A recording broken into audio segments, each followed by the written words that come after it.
So for me to feel like I'm being 100% honest, I guess I have to ensure that the things that I put inside of me, whether it be air or food or the people that I surround myself with, all these things that we intake, we can control and we have a choice of.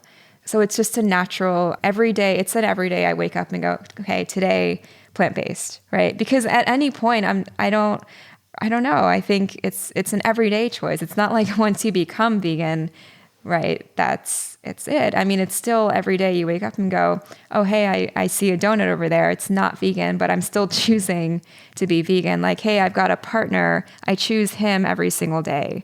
I choose my career. I choose this house, right? It's like we forget that we have choices in everything that we do. You know, as plant-based people or as plant-based advocates or vegans, whatever label you want to put on it, we tend to make it all about the food, right? Like we talk a lot, and food is a big component of our lives, and with good reason. And I think you can find the connection of food to virtually all of the major challenges we face in humanity. But because of that, I think it's important to recognize that, as you were just talking about, it is a lifestyle that connects us, not just to community, to each other, to animals, to the earth, to the environment. So it's so much more than just about the food, that whether you want to call it mindfulness or plant-based or vegan, it's really it's a kind of humanism to me.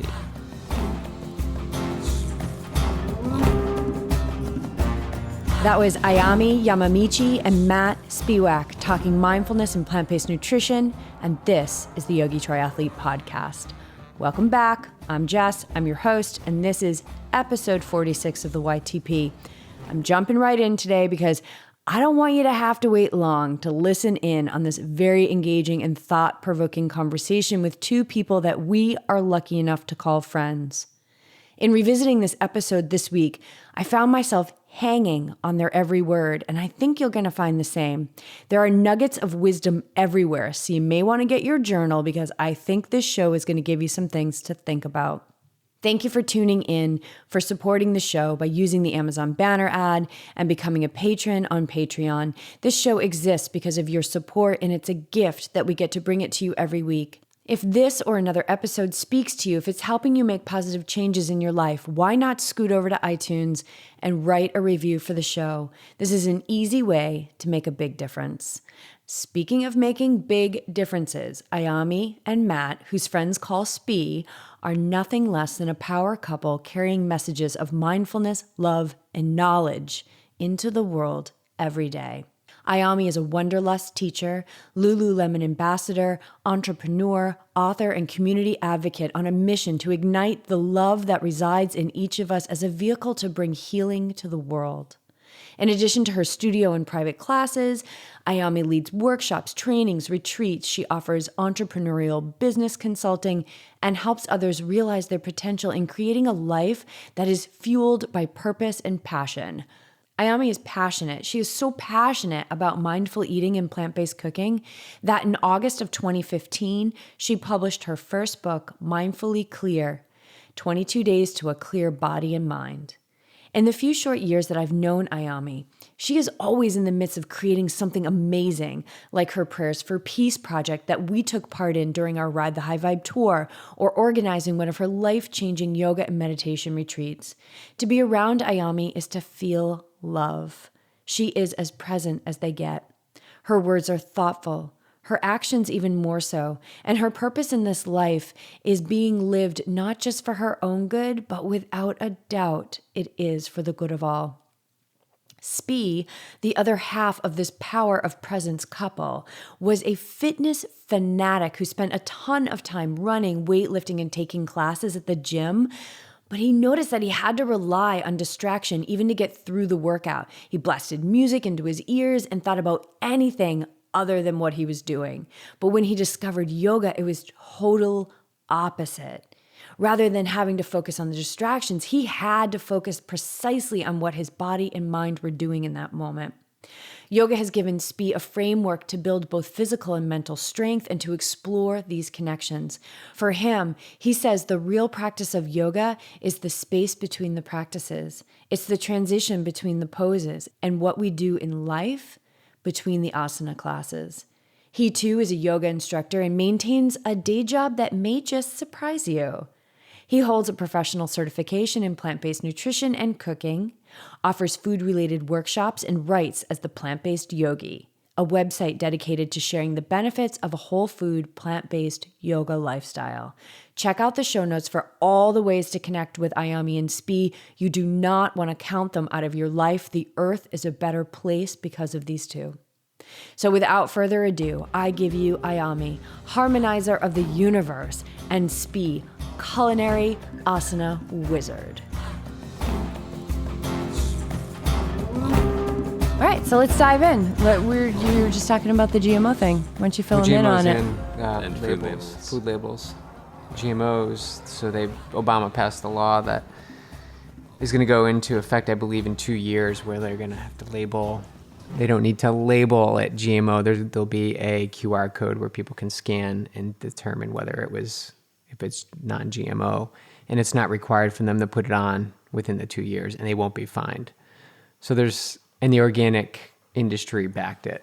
The big people backed it. So I'm sure there's a give and take there, and it's a step forward, but I just don't know what the meaning is behind that. But you gave me a stat about like the number of people who don't have smartphones. Yeah, there's still quite a large population, the elderly, obviously, that don't have smartphones. And I immediately, being on this tour, was thinking, what if I don't have my Wi-Fi? Like, I don't want to use my data, so I'm not going to scan it because I don't want to know. And who really shops like that? Who goes around scanning Products.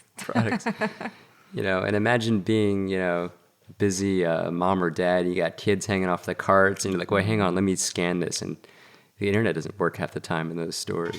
Exactly. I mean, it's got to be like, Posturing. There was compromise there for sure. And I'm not quite sure why the big organic businesses backed it. I mean, there was compromise. I think it's a step forward. I feel that, but I just haven't quite figured it out. Like they think they're giving us more information because they're trying to educate, and we're always like, oh, well, we want to be more educated, more knowledgeable, so that we can make better choices, and that might be their solution. But it's like, well, is it really a solution, or is it like a Band-Aid of a solution that's just masking a deeper?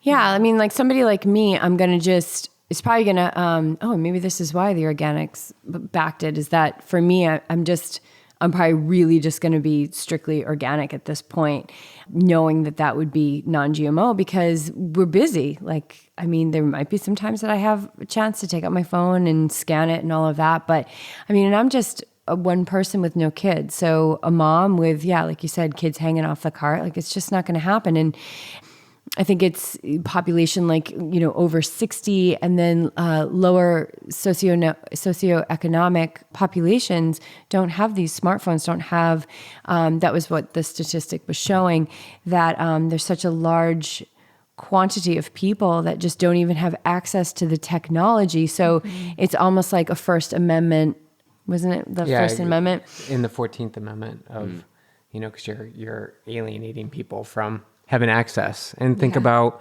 now they know that your phone activated, access the code, and also there's opportunities to market even more. Right. When you get to that website to see. Exactly. So, it's a snowball effect. I guess we'll just see how things unravel. But also labels too. Labels have changed.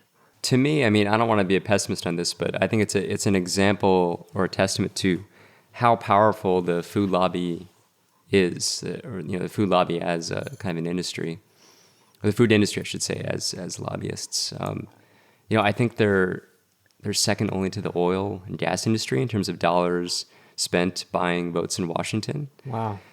So I think sometimes more information isn't always better.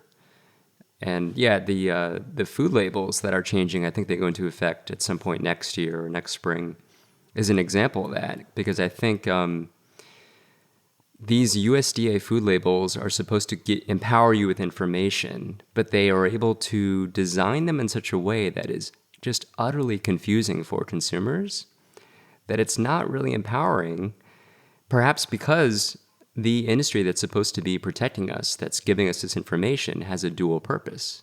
The USDA has to market food as well. That's the mission of the USDA. So how do you protect and also promote the same thing? Well, and specifically the industries of animal agriculture and dairy. Isn't that correct? Yeah. Like those are Checkmark programs? yeah, essentially. What's changing with the labels? I think I heard about this, but I'm not. Yeah, so the nutrition fact labels, that's the thing on the side of the package or on the back sometimes or bottom that say, right now it says, calories from fat and total calories per serving, serving size, all the things, vitamins, things like that. They're making a few minor changes from what I've seen. They're getting rid of the calories from fat, but they're adding added sugars to the label. So they have to clearly indicate when they add sugar to something, like, if it's a product that doesn't need it or whatever, they clearly label this has 5 grams of added sugar or whatever it is. So, determining between like if it's a package of dates, that it's natural occurring sugars. Right. Yeah, Right. yeah. And I did a cleanse in May through Rhode Island Power Yoga. And it was, we removed added sugar. And I didn't consider myself to have a high sugar diet, which I really didn't. But I was shocked once I started really reading the labels, because I'm buying these quote unquote health food type of sauces, just convenience things to throw on my one bowls and things like that. And how many of them had added sugar in them. Yeah. How it made me realize how much more sugar I was consuming than I thought I did. And I'm not, we're not eating cookies and a lot of that stuff. That's a treat. But to see it in, the barbecue sauce and the vegan aiolis and things like that, to have sugar in so many things. Even like the banana chips, like you just go get banana chips and there's Right, you think added they just sugar. need bananas, You would think, but there's sugar. but they're not. Right. Yeah. Exactly. Yeah. So I think that'll be a good thing for people to determine, because naturally occurring sugars, and maybe you guys can speak to this, there's a fear out there that, especially I think with people with diabetes, and I have this experience from my mother who was diagnosed with diabetes. The advice of her doctor was stay away from the sugar, and talking about fruit with her, like I really had to educate her on the difference between, these added sugars and fruit. And so people are scared of fruit, thinking that it's too high in sugar. Oh, yeah. People are scared of carbs in general. It's, the paleo thing, it just refuses to die. And it's just Atkins dressed up again. Because what are people doing when they're not consuming the carbs? They're replacing it usually with high amounts of protein and or fat. And it's interesting, we knew 40, 50 years ago from the literature that when you look at some of the early studies done on diabetes and the prevalence of diabetes, they had 2 groups. There was a recent study I just saw, reread again. It was from the 1970s, where one group they fed a diet of rice and sugar. The other group they fed a diet of high amounts of animal protein and fat. Well, which group do you think ended up with more diabetes? Well, I know the answer to that, but why don't you They were share? eating rice and sugar, and this group had very, very low incidence of diabetes. The animal consumption group that was eating a lot of protein, a lot of animal fats, high amounts of diabetes, because diabetes is an insulin problem where the body doesn't produce insulin, and that happens when the fat clogs up the cells and their ability to make insulin. It's not caused by carbohydrates, and yet everybody is afraid of carbs these days. It's crazy. Well, to treat diabetes with don't eat sugar, it's almost like, well, the diabetes is just the symptom of what the main problem is, and the main problem is that the fat from the animal products are in the cells. Right? Like, yeah. And the sugar exchange, like the insulin, like your body becomes insulin resistant. Is that the correct terminology? Yeah. Well, because the way insulin works, and I'm not a specialist on this, but I like to read and study a lot of these doctors, is insulin's kind of like, the metaphor is it's a key for your cells. So when you ingest something with, whether it's added sugar or naturally occurring sugar from fruit, your body gets a flood of energy, and there's more sugar circulating around the body. So this key goes into the cell that in turn releases hormones and insulin that opens up your blood to be able to take in the blood sugar and process it through the body, use it as energy, and then regulate, come back to normal level. When fat clogs up these cells, it's like putting chewing gum in a lock. So you can no longer turn the key, and your body doesn't produce the insulin it needs to get rid of the excess sugar. So you just end up having heightened blood sugar. Right. So the sugar in the blood is the result of the problem. It's the symptom of the fatty cells. Right. So to say just don't eat a lot of sugar is not solving the problem at all. So can you put to rest people's fears about fruit? You give them the actual, and I'll give them my take, my spiritual take. Yeah, I mean, again, I worked in a lab with scientists and information scientists myself. I feel like knowledge is information, and if you look at the literature, consuming whole fruits whole foods in general, but whole fruits as close to nature as possible. So retaining all the vitamins, the phytonutrients, the water, the fiber, these are naturally regulating things. Like, seriously, have you ever sat down and tried to consume massive amounts of oranges? Like, how many oranges can you stuff into yourself before you're just like, you can't eat anymore? And even then, I can't imagine. Counting BJ. He's like, Well, after a race or something, but like, but if you look at, they've done these studies where they've had people sit down and consume massive amounts of fruit. And what they said is there's almost, on a practical level, there's no limit or maximum to the amount of fruit that is a healthy number of fruit to eat. And yet even the USDA, as problematic as they are, or the food guidelines say we should be consuming at least, 5 or 6 servings of fruit a day, which we know Americans aren't getting because 97% of Americans don't get the recommended daily fiber every day. And it's the fiber that turns the sugar into a slow release pill. Mm-hmm. Right. And so that's one of the reasons that fruit is not only okay, it should be on your plate every day on a regular basis. Make it a habit. And the other thing is that we need to trust nature's package. yes. It's perfect. So I want to hear the spiritual take on fruit. No pressure. So I think that when we bring in this language of don't eat this, or when we get scared of things, we miss out on so much. Like, I think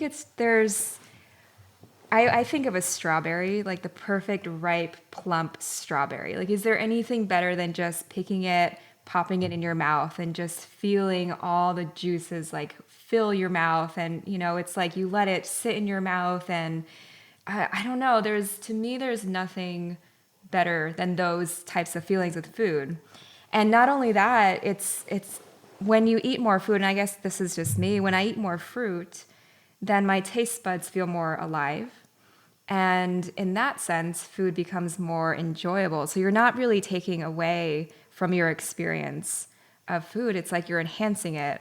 And it enhances all foods, not just fruit, but vegetables and all these naturally occurring perfections and imperfections that we have in nature. To say like no fruit ever again is just it's sad, right? It's like, I don't know.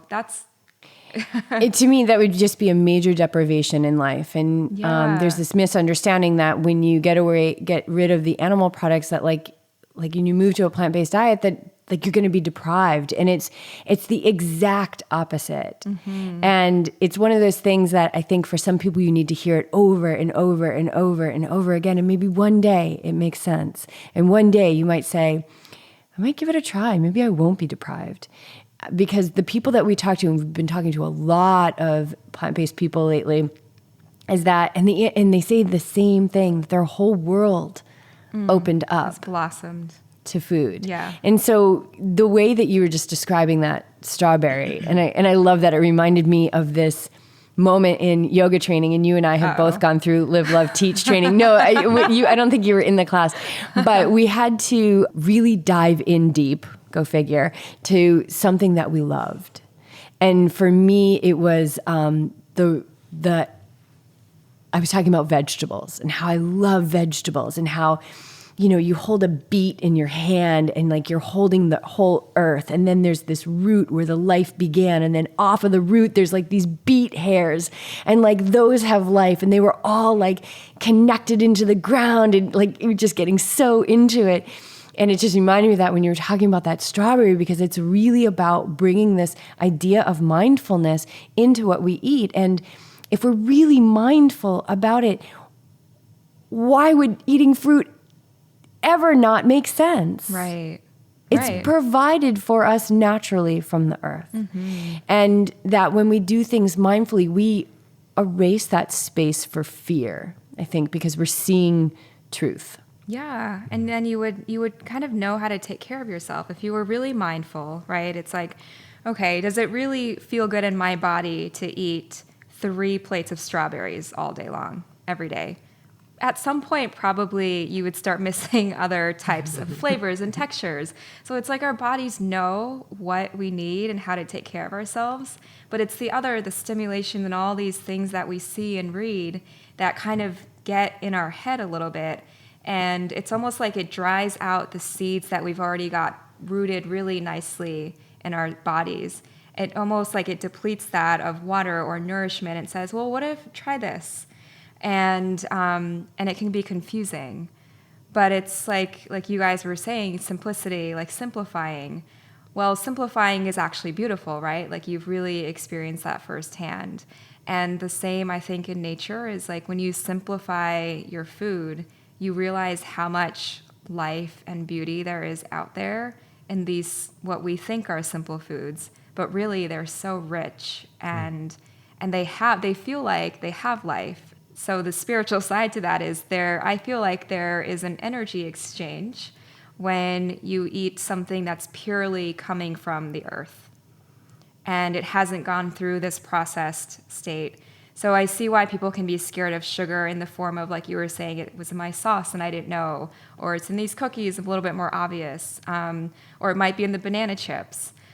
But there's a difference in the sugar that comes from a natural source that doesn't feel like it's weighing you down. Yeah. I wanted to comment that, to me, I think there's also I love science because I think there's actually a spiritual part of science. Oh, I mean, spirituality, it's all science. Yeah. Yeah. In his book, Colin Campbell wrote the book Whole. I think the subtitle is Rethinking the Science of Nutrition. And I love the way he describes the beauty and the essence, but also the science of consuming whole foods. Whole is close to nature. Because he starts to talk about the components of food and how you can break apart a food and look at the sugars, the carbohydrates, the fiber, things we've identified. But then you start to get into these other categories like the phytonutrients, the phytochemicals, these things that we're now finding, these anthomycins that have cancer-fighting properties, these incredible things that nature somehow devised that have these incredible reactions in the body. And he gets to a point where he talks about it as eating the whole food is like the whole symphony. Like, yeah, you can pull apart the symphony and just listen to the timpani or the violin, but when you consume that whole food, you're eating a symphony of nutrition that we're just beginning to understand how that all works together as a whole. So it's not just the fiber, it's not just the vitamins or the phytonutrients, it's that really magical, complex interaction in the body. It's amazing when you have that kind of connection with food. Yeah, and looking at it as a whole, and I think it's Dr. Garth Davis that talks about this reductionist science, like where we say, we start grouping foods into, well, this is a carb. Well, it's so much more than a carb. A pepper is so much more than a carb. And that it comes in this package that kind of takes care of all of its elements as one. And one of the things that I love is that, so the proteins that are coming, from some vegetables and things like that or plant-based proteins are incomplete. And I think a lot of people think that means they're inferior, but in fact, it just means that when combined with other, we can make complete proteins, but we don't even have to think about it because our bodies have the ability that once the food is inside us to group it together and create those complete proteins. Like, what are we messing with? It's already set. And then we're breaking it down and saying, well, this is only worthy because it's fat or it's a good fat. Well, there's so much more in there than good fat. And there's so much more in there than protein. So with the plant-based sources, it's just this like perfect package. And I'm looking at Ayami's book here. I think this is a good segue into talking about Mindfully Clear, 22 Days to a Clear Body and Mind. You came out with this book last year? Last summer. Tell us about it. I didn't even know you were writing a book, and all of a sudden it was out, and I was just like cheering. I was so excited. Well, I've been wanting to write a book for many, many years. I didn't know exactly what the book would be about, but it was kind of those, I want to write one. So this one came from my own experience of just trying all different types of cleanses and diets, and noticing that there was always a trend in each one, in that it would work for a good 2 weeks to a month, and then I would just go back to crashing, or just an unhappy relationship with food. So I realized that for me, there was something missing. And I thought that if there was something missing for me, there might be something missing for other people. So when I wrote this, it was more for, I think, myself. It was almost like a journaling session where I tried to piece apart the way that I eat and mostly the relationship that I have with food. And I realized that the key is actually really simple, and it has everything to do with your interaction with food, just like your interaction with other people. So it's essentially treating food as this, as a living thing, a living creature that you're intaking into your body and conversing with, and it's this back and forth constant exchange that we have. But a lot of the diets and the cleanses out there, they don't get to that level of the connection. They just kind of stop surface level, which gets you like maybe halfway there. But it's just missing this idea of like, well, hold on, what if we just stopped before we even put something in our mouths? Like, what happens before that? How is food prepared? What happens in your shopping process? Or even beyond just the food prep stage, what are you doing in the car on the way to the grocery store? Just these little, it's like really taking a step back and then another step back and another step back to see what goes into the ritual of eating. And I think the more simple that I made it, and the more I realized it's nothing complicated. So all these cleanses and diets that I had tried were pretty complex, and they got into my head, and I just felt stuck. So I thought, well, how can I get unstuck? And what's something that I can do that's easy enough that I can do every single day, no matter the scenario? So it's basically, this book is just it's like a 22-day journey into both plant-based eating, for sure, because that's something that I'm passionate about, but it's more so this nudging of, hey, we were born as mindful beings, and something happens as we grow up where we get really busy, and food is no longer this priority, or meals are no longer a priority. My message is, well, why is that? And what happens if we do prioritize giving ourselves more time to understand how food feels in our body, how we create it, and how it feels in our mouth, right? The textures, the flavors, the smells. And I guess you could bucket it as mindfulness, but that could just be this umbrella term. Really, it's this idea of being in a beautiful exchange with something that's so important to our survival. Walk me through one day. Walk me through one day of this clear. Okay, so it starts in the morning, and I talk about rituals as being important. So the first thing that I emphasize is something like a tea, or for me, it's warm water with lemon and cayenne. you can probably speak to more of the nutritional side of that, but it sets your system into, it kind of like creates this nice, clean, blank slate for you when you do start eating food. But it starts there, and it's just like, even when you're drinking just water, who says that can't be a beautiful experience, right? It's like, we can just down a cup of water, or we can notice how it feels when we just bring our lips to a cup and the feeling of water going down.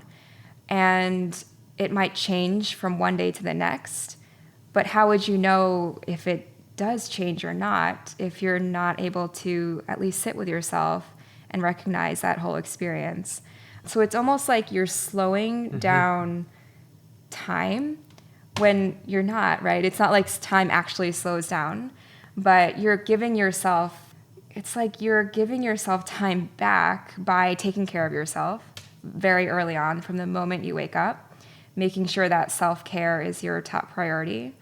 From a mindfulness perspective, which means that hopefully from that point on, then it's not just food that incorporates mindfulness. It's when you get to work, or when you take care of your kids, or you go for a walk. Everything starts to have this trickle effect.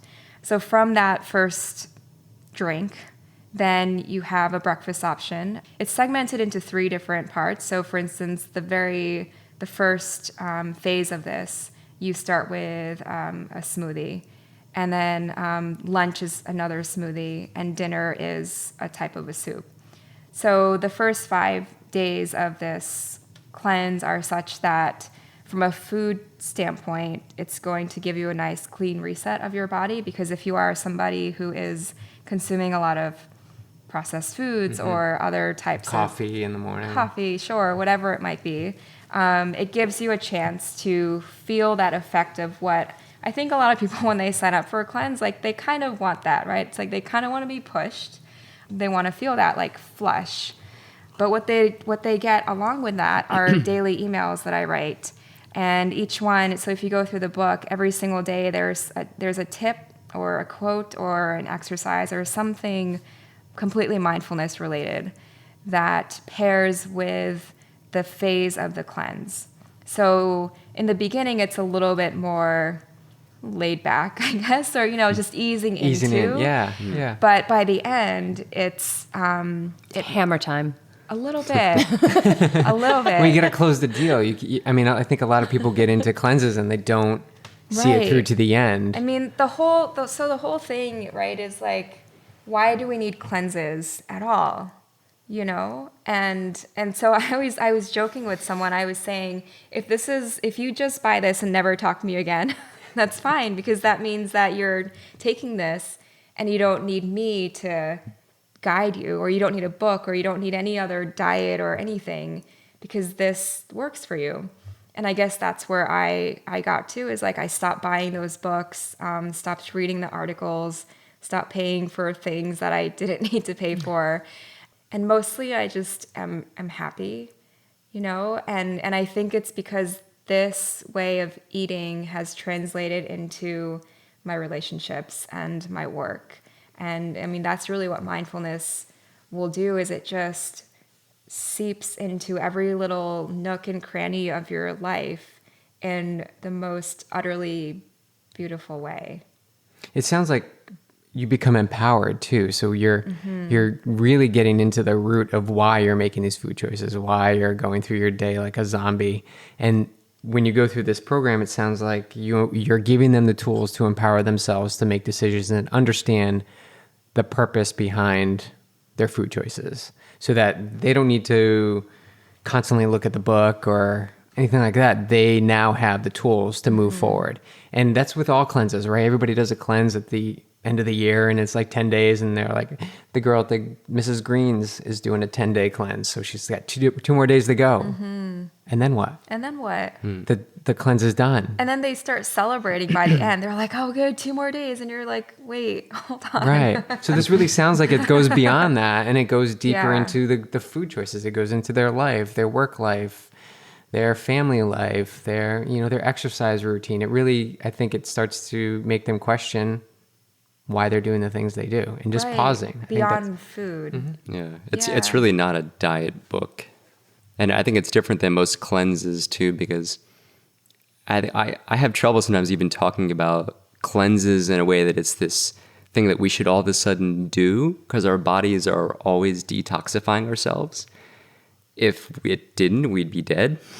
Yeah, it's relentless. I mean, look what we do to our bodies. It's kind of We have this notion that drinking this, herbal tea supplement that we're paying $800 for is going to somehow give us that final cleanse that we need. Like that's why we have livers, hopefully functioning ones. If we get out of our 20s, okay. But yeah, no, I think Ayami did an incredible job approaching this in a way that really stems from a place of spirituality and mindfulness, in a way that's also very practical, without having to get into the science. Even going back to starting the day with water and lemon in the morning. I mean, hydrating yourself first thing in the morning. Most people, how habitually do we just grab for something quick to eat before work, or we just eat food even if we're not hungry. And, we get so programmatic, I think, in our habits that I love this practice. I've definitely incorporated this into my daily. I do a little bit of apple cider vinegar sometimes instead of lemon if I don't have any around. But it's the same idea. You drink something that not only is hydrating you, but also drinking something that's a little bit acidic will introduce the opposite effect in the body. So it kind of neutralizes the body. And it does really not just, I think, sort of help you clear your head on a more spiritual level, but on a physical level, it really resets your stomach acids, and it's great to start the day with that. Well, I'm just thinking about all the different things that we do ritually to prime ourselves. So when women put on their makeup, they'll put like a base layer on. When we paint the walls, we'll put primer on. So we do all of these things to kind of prep for whatever that next thing is. But why are we doing it with our bodies? We're getting up in the morning and we're, having coffee or whatever, grabbing something and unmindfully and eating it. But getting up in the morning and starting your day with an inner rinse. I can't imagine anything better. And one of the things that I don't think a lot of people understand is that your GI tract from your mouth all the way to the other end, that is actually the part of your body that is outside. Like if you think about it, everything goes from that and then permeates through into the body. If you think about that tract, it's like kind of outside because it's going in one hole and out the other. It's even before the mouth. It's our eyes and nose that we consume with first. Yeah, and ears. And Ooh, ears, explain that. Go into that a little. I kind of think I know where you're going, but Yeah. I mean, we've all heard the expression, we kind of eat with our eyes first. Like you see something, it starts to get you start to salivate something really delicious. That's the way I get when I see kale in the morning. Not kidding. It's my favorite topping on oatmeal. But anyways, just when you approach food and you start to smell something that somebody's cooking and even preparing it too. I think when you prepare food mindfully and, you don't just nuke something in the microwave quickly, you start to smell it. It turns on your senses. It's triggering things in the brain that prepare your body for the food. Yeah. You start producing more saliva. So digestion definitely happens even before we put that food into our bodies. we're already mentally prepped for what's to come. Like we're already prepping. Like there's stages that are happening before that food even hits our body. Yeah. Yeah. Yeah. And then, to prep it all, to prime your day every morning with some kind of goodness in there. And I've heard that before about like putting something in your body that's acidic, like the lemon or the apple cider vinegar, and that it will have kind of this alkalizing effect and really resetting you for the day. Like every day you have this chance to reset and nourish again. And every time we put that fork to our mouth or spoon or pick up the food, like we've got a choice there. But if we're not paying attention to what that is, if we're not involved with the experience, when you were talking about having people experience their food and like what does it feel like to have holding the cup like to your lips, all we're doing is like, it's not changing the action. We're just dropping in to the action to be a part of it. Right. This is how we don't miss our life. Yeah, because we are really good at just doing. Like we've got that down. Yeah. Right. But it's becoming so rare that we just be with things, food, people, whatever it might be. And I guess I think of the analogy of like breath. I mean, Jess, you and I know this as teachers. We talk about the difference between just standard breathing, automatic breathing, which could just be like standard eating a meal, day in, day out, versus really paying attention to what kind of access we have to our breath, the capacity of it, the depth, the softness of it, maybe the temperature of it, the pause for sure in between each breath. And that's just like eating, it's like it can just be eating for the sake of putting food in your mouth, putting, your dish away, fine. Or it can be something really to marvel at. And it can become something that is more of this idea of not just living, but existing with your food, like being in that exchange. And for as long as we're alive, it would just it's such a shame to throw that away. So I guess this book is just about it's a segment of what we do in our life. We eat to survive. So why would that be something that you throw away or put to the side? Yeah, why isn't that priority? Yeah. Why isn't that the priority? And what have you had feedback from people? I have. Positive feedback, I assume? The feedback that I get most often is really not related to the food, which is fine. I mean, it's related to the food in a sense that they went through the cleanse and they're happy with it, and they actually love the recipes, and they start to embrace a plant-based lifestyle, which is awesome, right?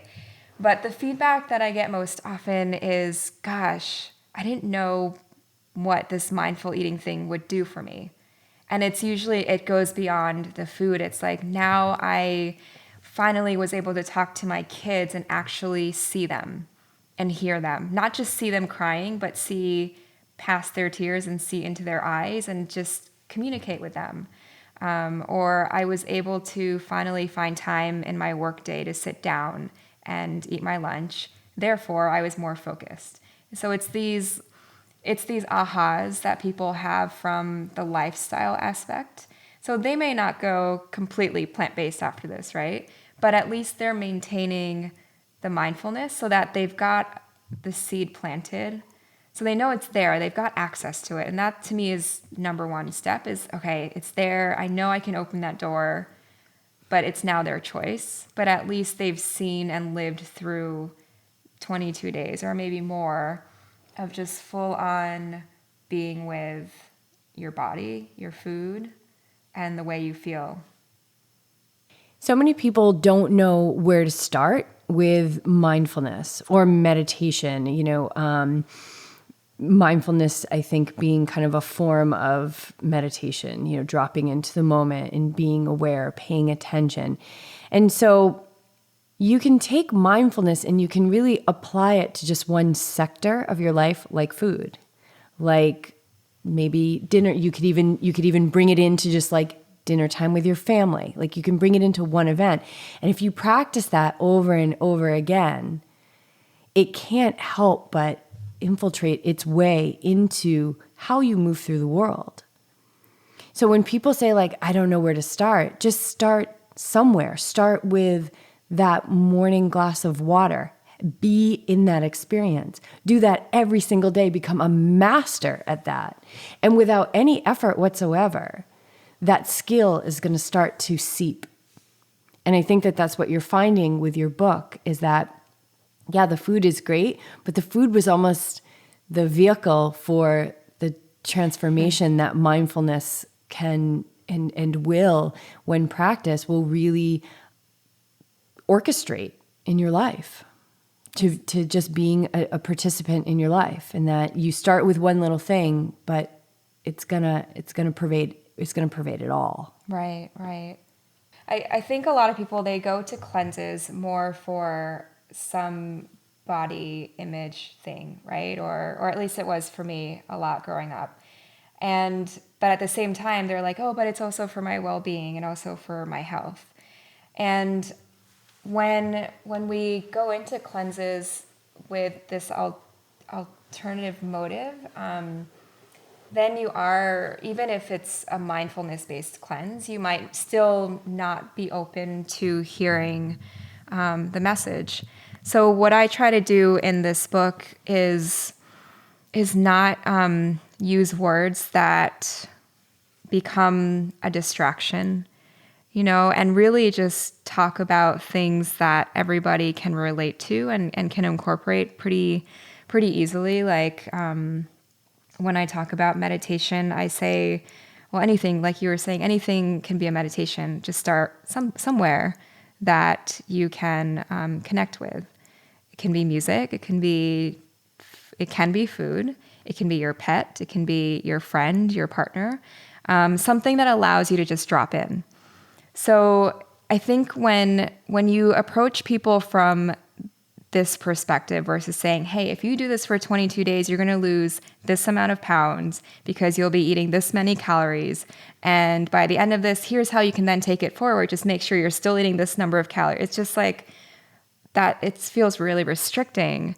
And it's the opposite of mindfulness. It gets you stuck in this bubble where mindfulness just liberates you from all of that. So another piece of feedback I get is that people feel a lot more free with their food, that they can actually eat more. And they're still getting the side benefit for those people who want it to lose weight if they need to. But there's no sense of people going hungry or missing foods. In fact, they're like, whoa, I didn't know what a jicama was. I didn't know what this type of squash was. So they're actually gaining access to more, whereas a lot of times other cleanses restrict you and take away. And so this book to me feels like it's for everyone. When I signed up for the cleanse that I did in May, I signed up because my mind told me that I didn't need it, right? So anybody who thinks that they're healthy and they don't need it, this is a great cleanse for them to do because it's so much more than the food. And one of the reasons why I signed up for the one that I did is because it was involved with the yoga studio I worked at, and there was a lot of mindfulness being brought into it. And that is where the lasting changes come from, because change is only available in the present moment. Right. That's it. That is the only time that change can occur.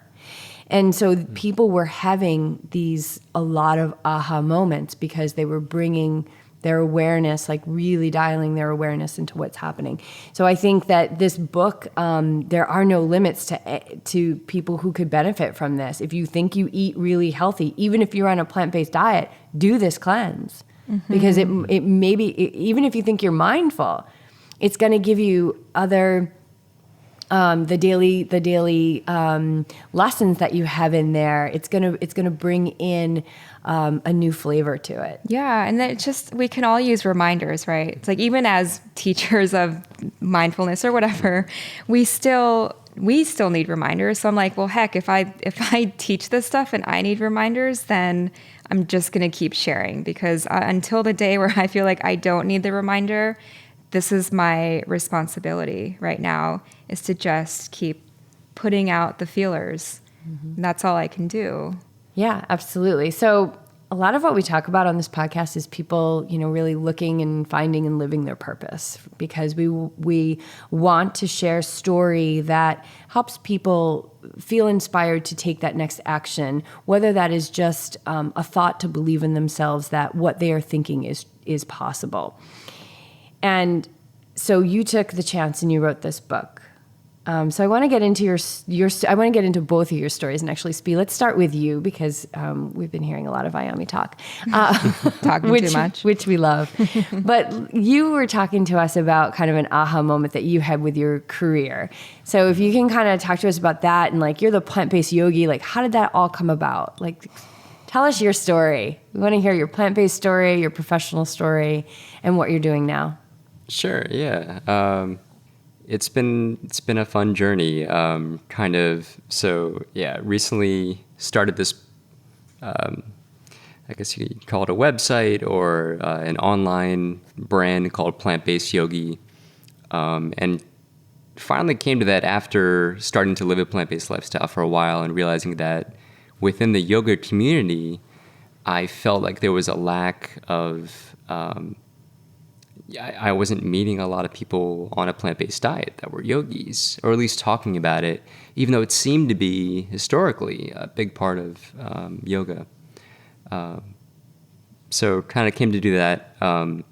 But going back a little bit before that, and I can get into, if you want to know, sort of my reasons for going plant-based, my journey there. Absolutely. Okay, so starting all the way back, when I lived in New York City, I graduated from college in the late 90s and just had incredible opportunities, moved to Manhattan right out of school when there were still a lot of .com jobs in the city. And so just had, didn't have much trouble finding a job. I had majored in film and video production and got a great job working briefly in corporate. I was putting together ads for Saturday Night Live and working with a company that I think no longer exists or got bought by Getty, but it was called the Image Bank. And they basically sell commercial videography and photography, and just made awesome connections there, and eventually went independent into film production. Met up with some friends from NYU who had already started to build this company called Dolce Films. So this journey in film, starting to get into documentary work, took me on a path of getting into fashion video. So we were doing our company, Dolce Films. We did a lot of behind the scenes of New York Fashion Week, LA fashion, anything to do with fashion. Got hooked up with Puff Daddy or Diddy, whatever they're calling him these days. Back before, when he was just starting his fashion brand, Sean John. So like at the grassroots, they had this new company. They were looking for really edgy kind of marketing and video and that kind of stuff. So did a little bit of work with them. Make a long story short, I was out. Our company we outbid everyone because we didn't make a lot of money because we just did this for the love of doing it. And we also weren't very business savvy at the time. We were out in LA and we got the exclusive contract to do Smashbox Studios Fall Fashion Week. I think this is 2003. And it was so much fun, I have to say. Probably the most fun I've ever had working, but just, hanging out with celebrities and models and parties everywhere, being professional. I met Jack Nicholson because his daughter, Jennifer, had some wares in the fashion there and had a show. So I got to hang out with Jack Nicholson. It was like amazing, right? And in the midst of all this, I like to look back on it and think of it as secondhand coolness, right? Meeting all these cool people, but not feeling quite cool, but just felt cool to be a part of that. I met this couple that they said, you got to go get an interview with this girl. These two girls, Nikki and Paris, are like the it girls. So I'm like, oh, fine, went over to Paris, and she agreed to an interview, and got her to do a quick sit down. She gave us 5 minutes, and I had my one-man show at this point because the other guys were off shooting other shows at the time. Set up the camera, set up the mic, turn it on, go. And she started talking about, fashion and how it related to world peace and high heels and perfume and, what the relationship was there. I had this out-of-body experience where I kind of somehow kept the camera steady but was looking down on myself from what I got into film and production to do, which was to change the world by exposing topics, by showing the reality of the world. And somehow I'm helping this girl who I don't even know why she's famous talk about how her perfume is going to help starving people in Africa. Realized I needed to do something different with my life. That would be an aha moment. That was the aha moment, yeah. Or the WTF moment. Yeah. Yes. So what happened from that? Like, you went back from the trip? Like, how quickly was the change? It was, the seed was planted at that point. Went back to New York. I realized that what I really loved about filmmaking, the act of it too, because, it's hard work, just even doing sound production. It's so much work goes on to doing any type of media, digital production and artistry and everything. That what I loved about it most was bringing people together to create things. And so I thought, okay, how can I apply those skills that you learn doing production to maybe something that would give me access to greater change? And I started kind of looking at people in my life that I felt like were making incredible impacts on the world, doing things, creating things, or whatever it was. And I was really afraid of the whole idea of going back to school and even getting a degree. But I realized that a lot of the people that were creating these things that I thought were really affecting people's lives every day were people that understood business, which I didn't know a lot about working as an artist, living in the East Village, you know, in the city. You know, that was a dirty word, the idea of going to get into business, you know, play those games. But decided that if I wanted to make a real shift, I was going to need to get a little more schooling or get a piece of paper that said I had this degree. So I went for my MBA along with an MS in information science, since I always had a passion for technology, to kind of fuse those two, but also differentiate myself and give me access, hopefully at that point, to a company that would have the resources that I felt like I could make more of an impact working together with people. So somehow made it all work. That kind of made a nice story when I went back to school and got noticed by a recruiter for a company here in Princeton. I won't name them, but I ended up getting recruited down here to work for a pharmaceutical company. And, you know, this was not an industry that I think anyone would say is looked at very favorably, especially in light of this whole recent EpiPen thing, which is not the company I work for. But I thought, what better way to make change in the world than to go inside a company that, you know, maybe I would say without a doubt is doing incredible things, making life-saving compounds, extending people's lives, definitely making a difference in people's lives. So there's the end result, you know, of that company doing great products, but also from the inside, what kind of change could I introduce, even if it's on a small level, to help make it an even better company? You know, I think it's easy to complain about these bad industries from the outside, but yeah, people are often surprised when they hear that my day job is working for a big bad pharma. But then you're teaching yoga, and you're also doing cooking demonstrations and all of that, and promoting this plant-based lifestyle. So when I look at it and I listen to your kind of that story about how you can get into a company like this and how can you make change there, you're doing it on both of the levels. You're doing it on the, all right, we're already here. How can we make this the best we can make it to treat these people? And you're doing it on, I mean, in that same level with food, because plant-based nutrition has been shown to reverse many of these chronic diseases, but you're also doing it on the preventative side of things by educating people about, you know, the vibrancy that they can attain in their lives by eating plants. Right. Do you feel like what you're doing right now with both of these things, that you're in alignment with where you're supposed to be? I think I'm getting there. Yeah.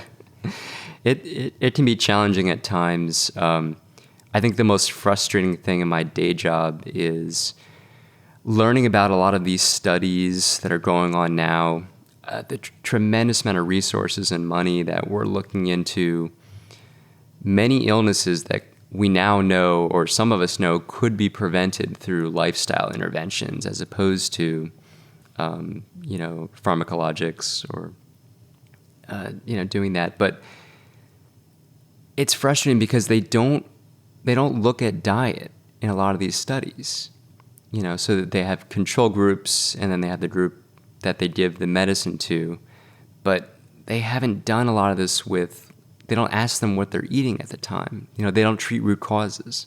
But don't you think that that's on purpose? Well, yeah, they're not bringing diet. I mean, it's almost like Yeah. the GMO, like Monsanto, like they won't address the issues that people are saying, you know, that GMOs are, like, it's like a don't. Yeah, once they address it, then they need to fix it. Right. So Yeah. if they start addressing the diet, I mean, I think all four of us agree that diet is instrumental in preventing disease. Yeah, and therein is really the problem. I mean, it's by design they're not looking at the food and nutrition because you can't patent broccoli. Right. There's no big There's no money in turnip. But flair with broccoli. but if For me, there is. Right. if you look at the efficacy of lifestyle interventions with Dean Ornish was doing, and has proven, Dean Ornish proved that you could prevent and reverse heart disease through diet and lifestyle interventions. The efficacy of food as medicine it's so much more beneficial when you look at these studies, when you compare the drug to the food, you have none of the side effects of a group that's doing the healthy whole foods. You might have some wonder drug that's going to cure something or, lower your cholesterol or something, but all the side effects, the drug interactions, all these things, why don't we just do this simple thing? I think we're a long way away from getting to a point where the education that needs to happen around food and the power of whole foods and other lifestyle interventions as well, like yoga and meditation. It's going to be a while, so we're going to need some pharmaceuticals, because if I find out that I had some type of cancer or something, I would not rule out using pharmaceuticals. Many of them can definitely extend life. My brother is a cancer survivor. He actually was diagnosed with Hodgkin's lymphoma while I was doing my degree in Boston in school. So, living with someone fighting cancer and then seeing them get better, it was really difficult to watch. It was those treatments are not a cakewalk for sure, but it also it made me appreciate the fact that he wouldn't be around if it weren't for the hard work of the doctors, the pharmaceuticals that made these drugs that enabled him to get a new lease on life. He was in his 30s, I think I'm just seeing like the blending of these two worlds is kind of exactly where you should be right now.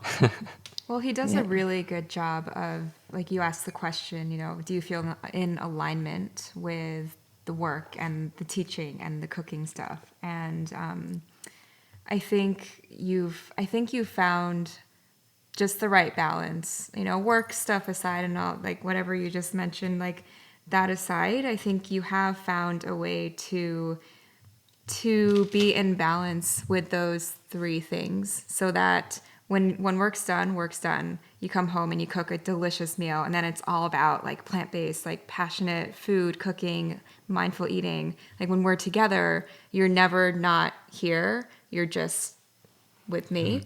Whereas my path was very different, because I couldn't do it. Like I couldn't find that balance, and I didn't think it was possible until I met you, because you actually do, like, you just, work is work. When you're there, you're focused. And when you're home, you're home. When you're teaching yoga, you're teaching yoga. When you're eating, you're eating. It's like, I don't know. I couldn't do it. Because when, like, for me, like, work stress just infiltrated every other aspect of my life. So maybe that's why I wrote the book too, is because I know how my brain used to function. And I know that a lot of my friends and clients and probably family have experienced the same idea, where it's like you try to come into balance with other parts of your life, food or not, but the stresses can sometimes take over. So even if you're trying to be in balance, you're still, something from the past or something that's coming, it takes you over.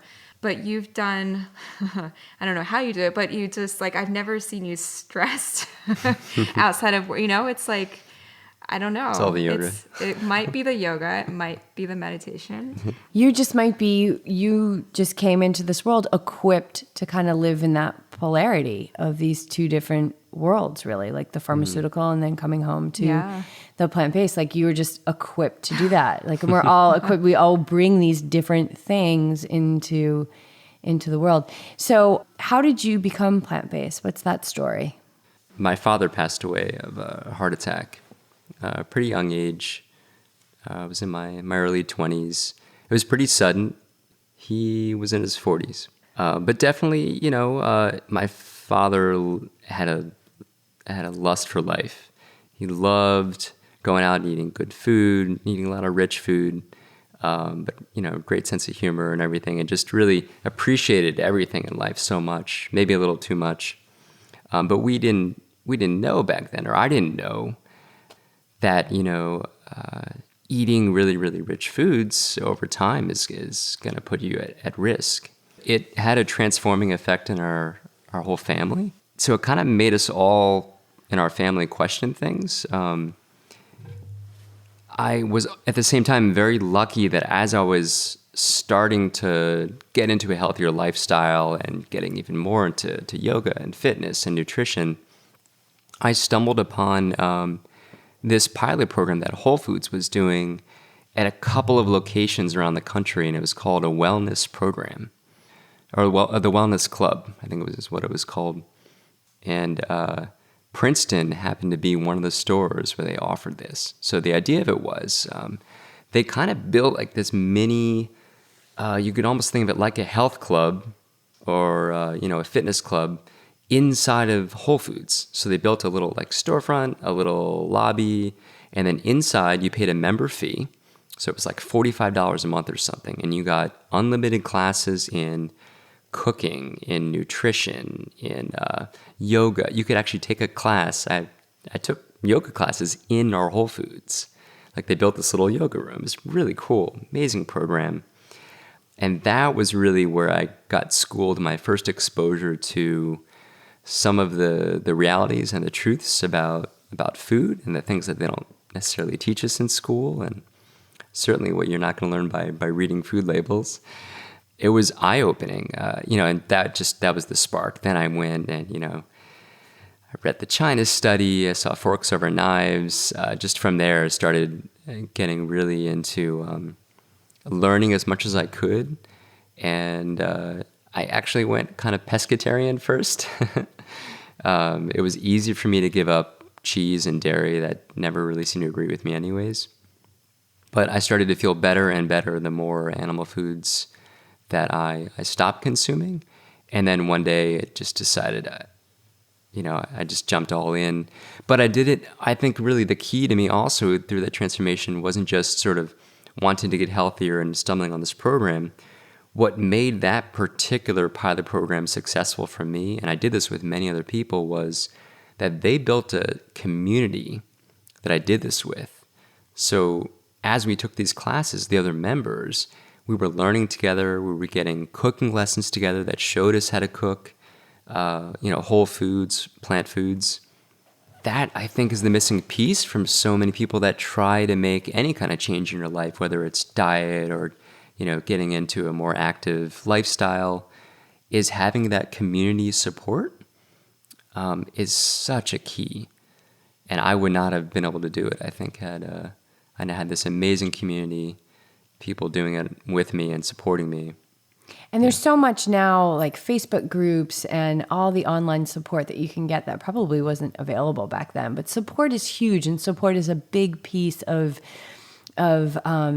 really adopting health as your lifestyle and not just something you're going to do, at the beginning of the year and then fall off. Like it really is the support to make the changes, for sure. So how long ago was that? How long have you been completely plant-based? It's been about 5 years. I think I started the program in 2010 or 2011. Actually doing that and watching people that, I went in as a fairly healthy, guy, wanted to get healthier and learn more about nutrition. There were people that started the program with type 2 diabetes, with hypertension, with all kinds of autoimmune disorders that I watched them transform themselves. That's so cool. Mm-hmm. I mean, we were celebrating people getting off of their diabetes meds, Yes. Losing weight, lowering blood pressure.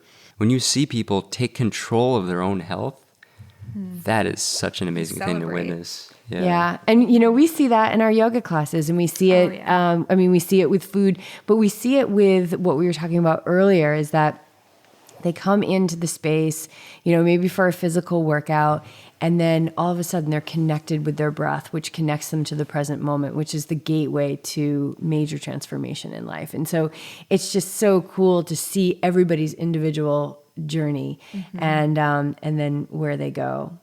So Ayami, what about you? When did you start with being plant-based? What's your story, girlfriend? So my story with when I became plant-based was my ex-husband had really high cholesterol, and he wasn't willing to exercise or, take that route to lower it. And so I was like, okay, well, if that option's completely out of the picture, then I guess food, we need to work on the food. So I looked at what he was eating.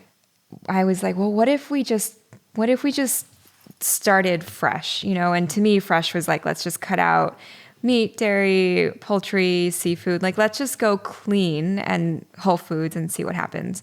And within 2 months, he not only lost it was something like 60 some pounds Wow.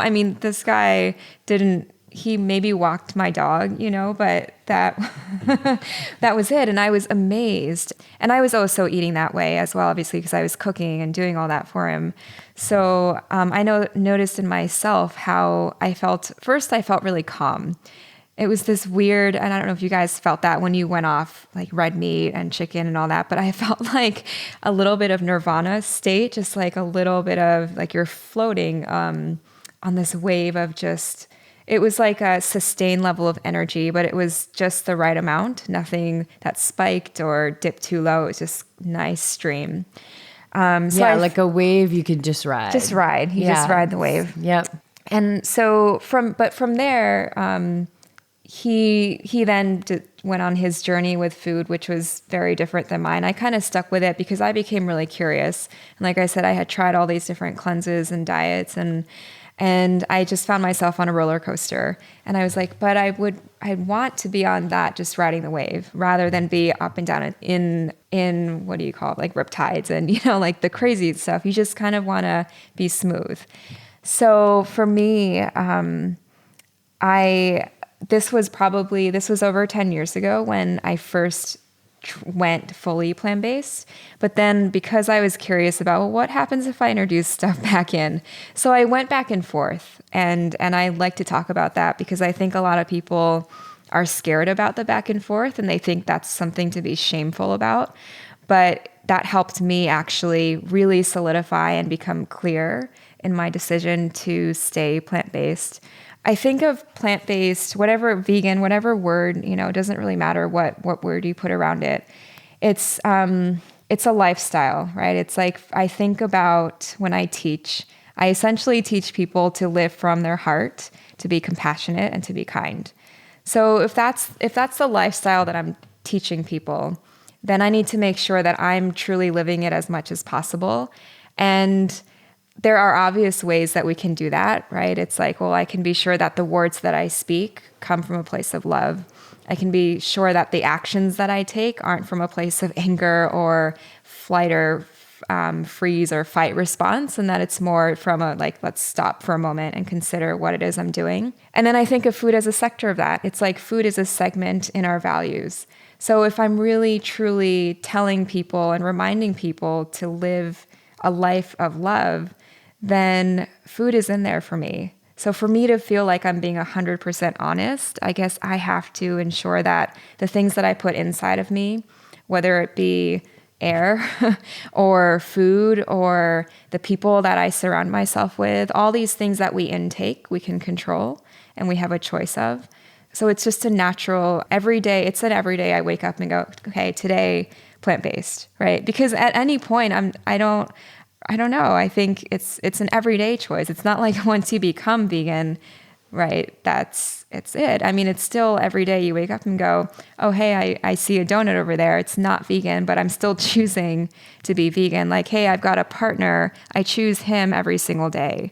I choose my career. I choose this house, right? It's like we forget that we have choices in everything that we do. And so plant-based to me is just a little segment of a lifestyle. And for that reason, I can't see a way right now in this moment why I wouldn't be, because it just feels like it aligns with what I want to see more of in the world. And it's like those reminders we were talking about. It's like the more that we remind ourselves. So every time I eat, it's like a reminder, like, oh, right, okay, compassionate, gotcha, like love, like who was harmed in this?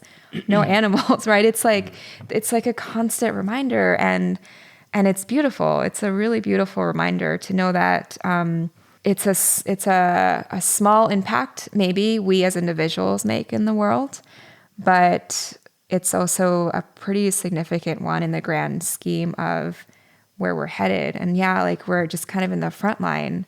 And that makes it even more exciting for people like us who like we're able to talk to all kinds of different people on this path that we're on.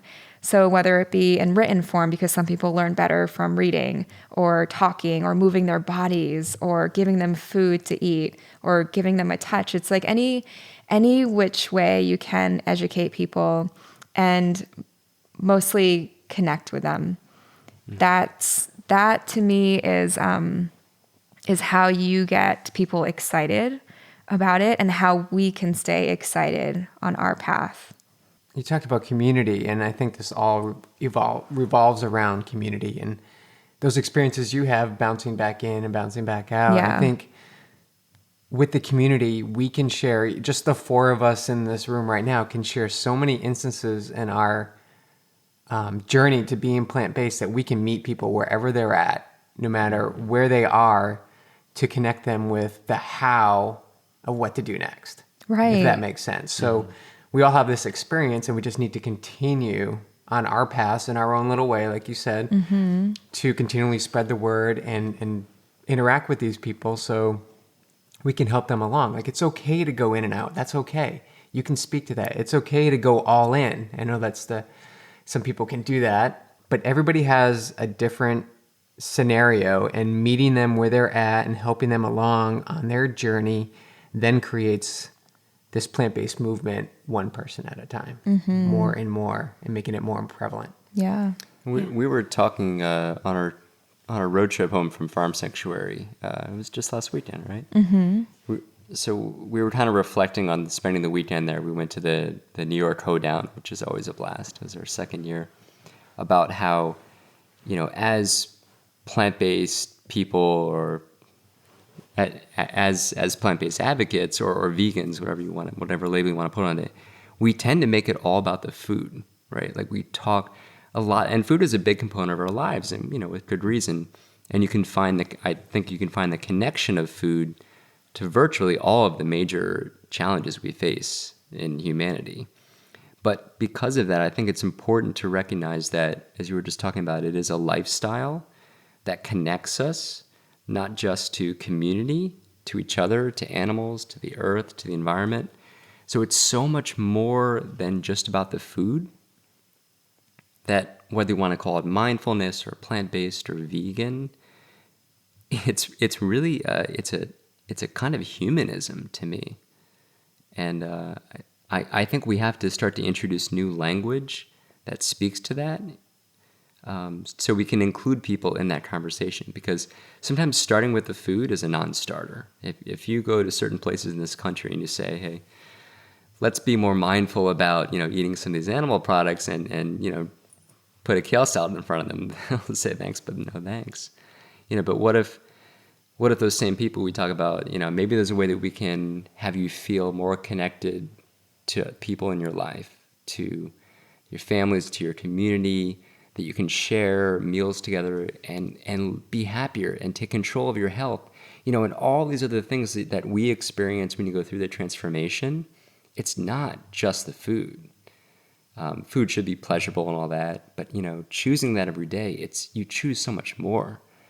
I mean, that's been my journey through plant-based, is that I was always pretty healthy. I've been pretty lucky in that despite abusing myself in terms of the food I ate in my younger years, I emerged kind of okay. But what I got out of going plant-based was this like unexpected spiritual transformation.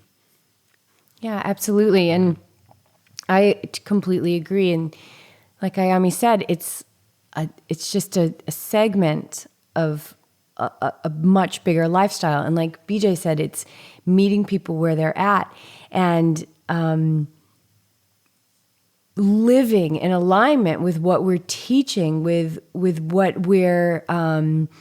what is true to us. You know, you mentioned Farm Sanctuary, and one of their tenets is, you know, one of their top 5 tenets is living in alignment with your values. And when we can live in alignment with our values, number one, we have to figure out what our values are. Like, what are we here for? And when we step into that, we start to unearth our messages and our teachings, because I believe that we're all here to teach each other and to receive from each other, right? And so that allows us to walk into this more authentic life. So yes, I'm plant-based, and I used to eat meat, and I used to eat. So yeah, I can speak to that. But you know what else I can speak to? I can speak to the fact that I used to hate myself, and that I was just a ball of stress, and that I couldn't sleep at night, and that I tortured myself with eating disorders for years. You know, it's like all of those things have led up to this full encompassing, like, vibrant lifestyle that I can now live and teach from, but that there are certain members of the tribe that I can connect with, and those may not be the same members that you connect with, Ayami, because you've got your own story that you've lived through, you know, like, so it's like the eating and the mindfulness and really taking a look at ourselves and how we're moving through the world really allows us to step into who we are.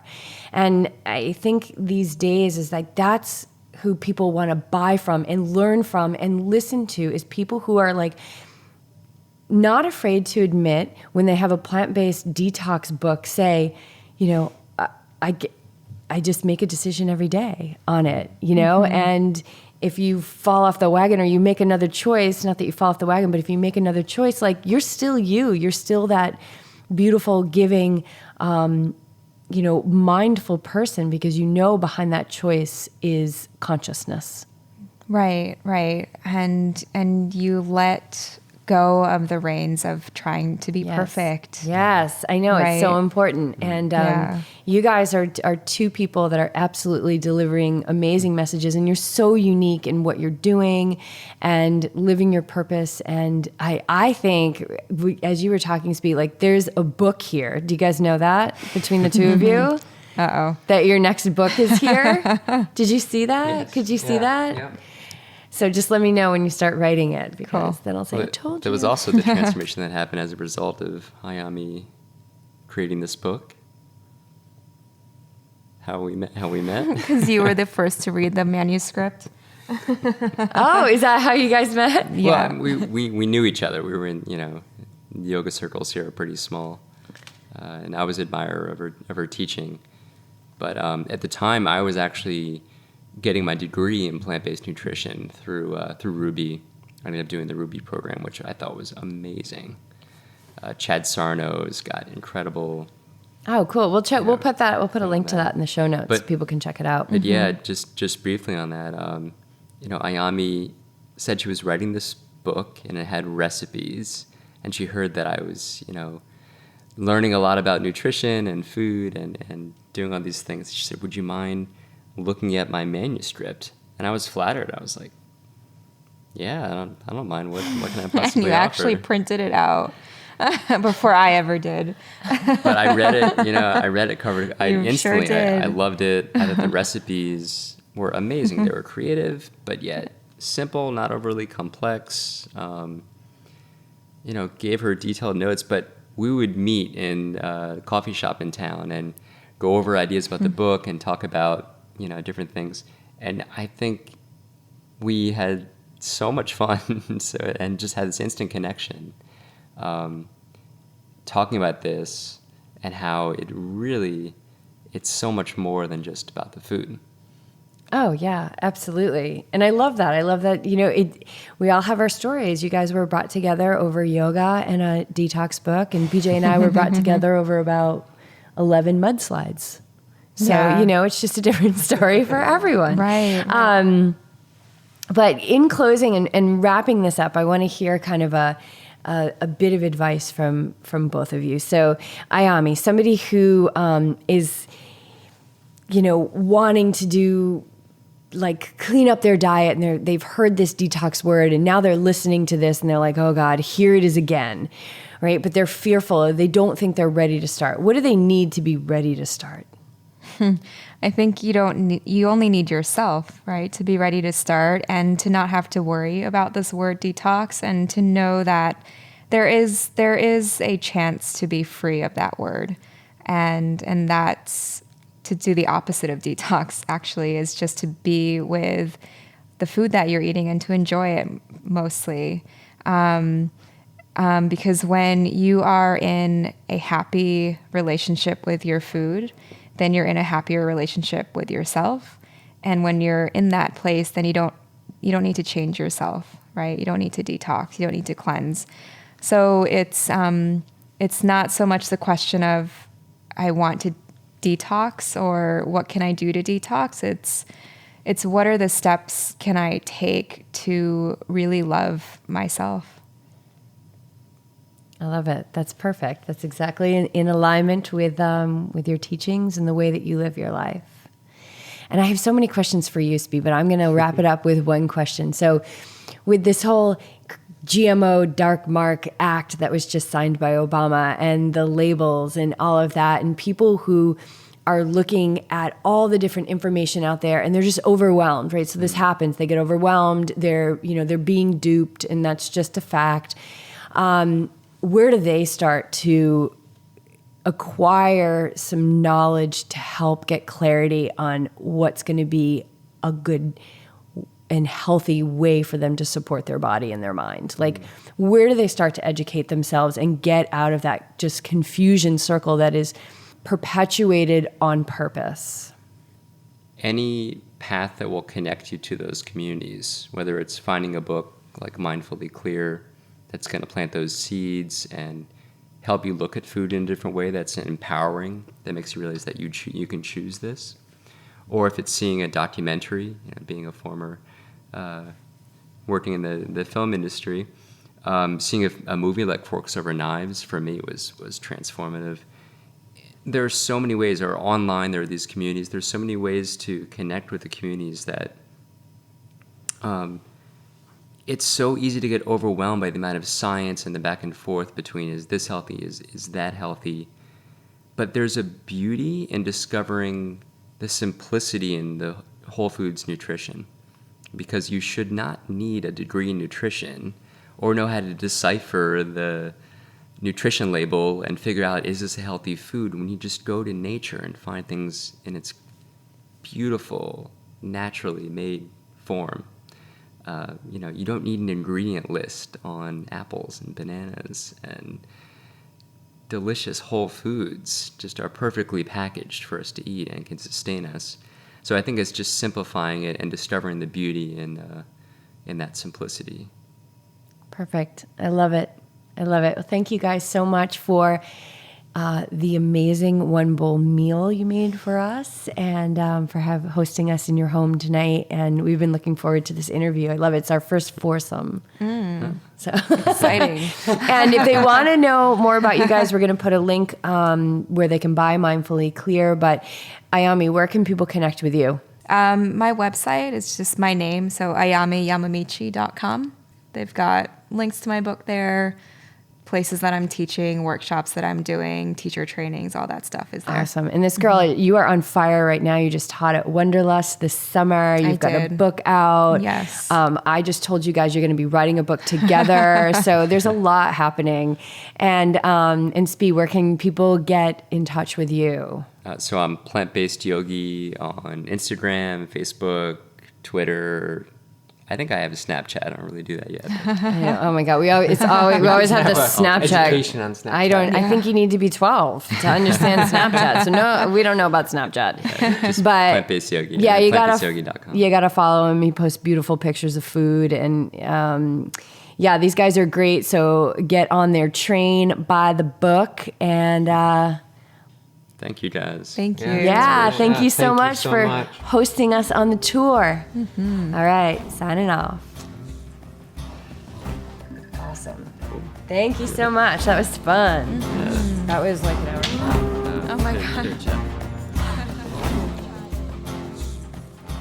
Ayami and Spee, what did you guys think? There's so much in that episode. Certainly one that I'm going to be revisiting.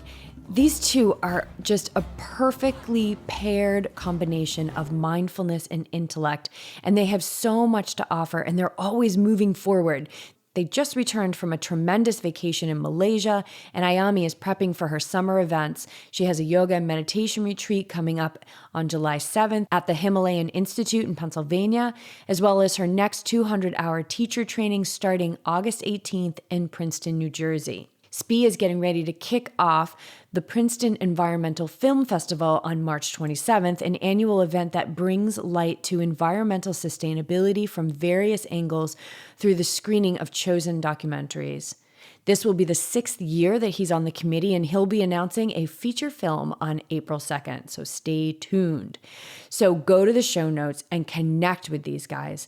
Thank you for checking out the show today. Let us know what you think by leaving a review on iTunes. And remember, everything in life is better with mindfulness. So let's not miss our lives, and let's get on that train so we can ride the high vibe.